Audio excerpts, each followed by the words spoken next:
Hey, this is Dylan with Repair Spots. Today in this video we're going to be covering warranty features from a repair.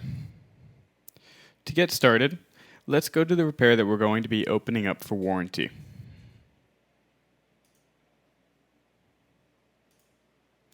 After we get to that repair, we're going to see the warranty remaining on this repair, if there still is a warranty. We can update the warranty period with this action here, and we can change the date that this repair was repaired at. This will set the warranty period to start from this date instead. If we need to assign a new warranty period, we'll select the date, select the period, manually or by one of these default options, create any note that might be necessary to include for this warranty, and then create it. While we have this repair in warranty, we can go to the Submit for Warranty button at the bottom of the screen.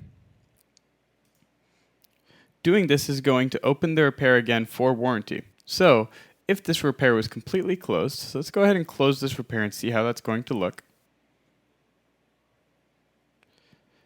Alright, now we only have the option to submit for warranty.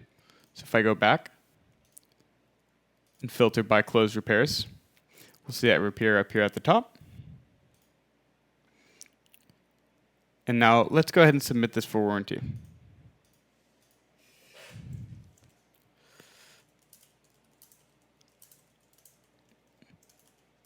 All right, say the part was RMA'd.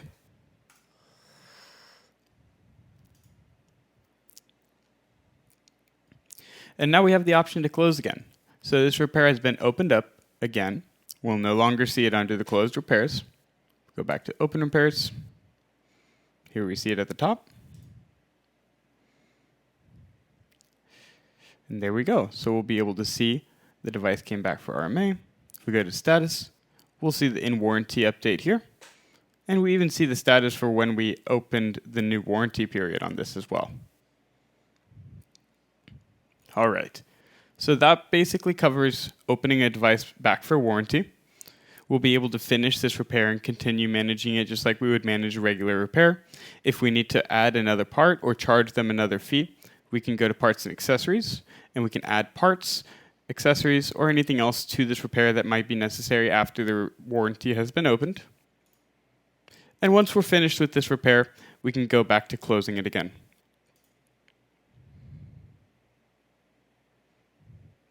Be sure to update the repair status after you're done working on a warranty so that you make sure that you keep the final status of this repair. In this case, let's say that the repair was finished. And there we go. Now if we go back, this repair is going to be in the closed repair section again, and we'll have finished working with our warranty.